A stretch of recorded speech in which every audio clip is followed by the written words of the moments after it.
Starving, hungry children line the roads around the town.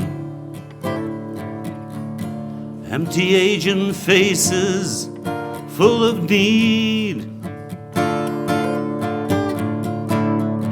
who never should have suffered from this hunger.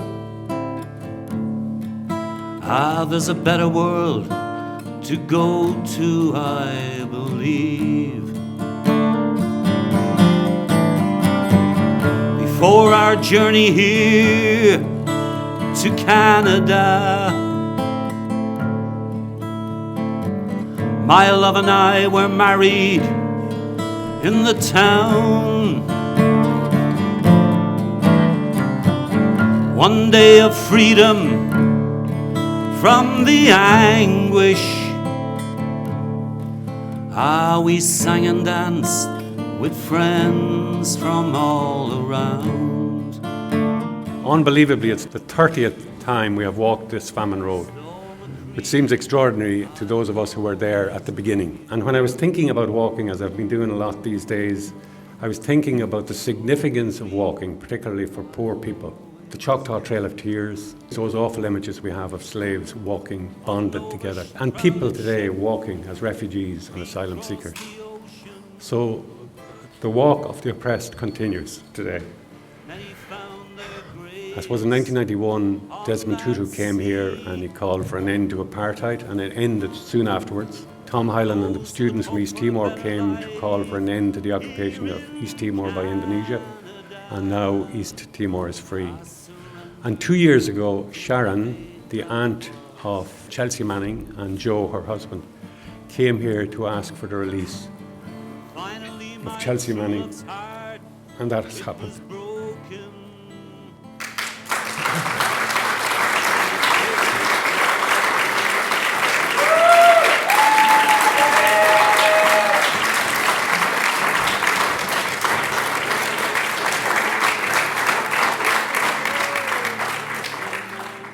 One thing about famine is perhaps the anonymity of it. We have the names of about 7 people in particular who did die on that walk along the lake from Doolough.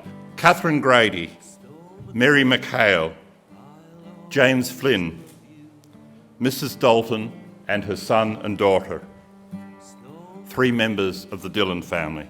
As in any famine, An Gorta Mór, the great famine in Ireland, created refugees who sought refuge elsewhere throughout the world. Many, of course, perished en route. Hundreds of thousands of Irish people have found new homes and new lives elsewhere in the world. I think that gives us a special responsibility in Ireland today in terms of responding to the issues of famine and refugees.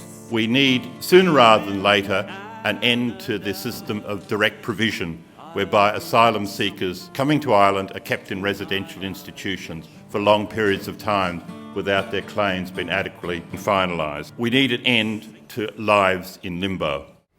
In whatever part of the world we may be, we need to remember those that are treated with injustice and inequality for the sake of their political opinions, their religion, race, and gender. We also need to remember the thousands of families, including infants and the elderly, fleeing war, violence in Syria, and have to walk more than 1,400 miles to get to Serbia's border in hope of finding peace and a future. Above all, we need to remember those that sacrificed their lives fleeing on coffin ships, or those who were condemned to workhouses during the Great Irish Famine. People fleeing their homes, whether during the famine in Ireland or the war in Syria, has brought to mind the words of poet Wasson Shia: "No one leaves home unless home is the mouth of a shark." Indeed, amongst us are those that I'm here to represent. No one puts their children on a boat unless the water is safer than the land. I stand in deep solidarity and respect with those that have made such courageous journeys in the past, the present, and unfortunately will still do so in the future, all in the hopes of finding safety. Seeking asylum is by no means criminal. No one should be punished or condemned for seeking asylum in another country. No one should have to serve what seems to be an unending sentence for a crime that is not even known to one. It is very painful to live a life in limbo, to have your dignity taken away and to be restricted from contributing positively to a society or a community that has welcomed you and shown you love. Till this day, I pray for a better way. I can't help most of the time but to feel hopeless and heartbroken. In my heart, although I'm surrounded by masses of people, often in the same predicament, I feel alone. I close my eyes at time and I picture home. Is direct provision doing enough to address the needs of asylum seekers? Who is the new International Protection Act meant to protect? Margaret Mead once said, "Never doubt that a small group of thoughtful, committed citizens can change the world. Indeed, it's the only thing that ever has." This walk you are ready to embark on will someday change the world, as it has been doing. No one can whistle a symphony.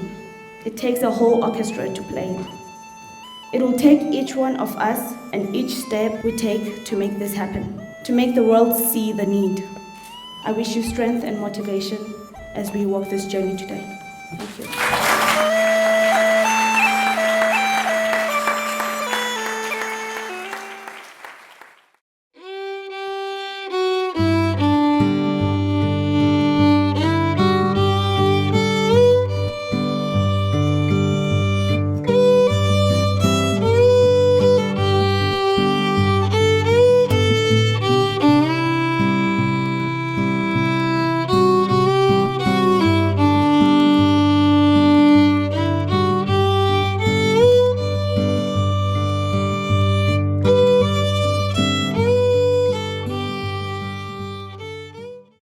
Take me to my true love lies waiting in the ground.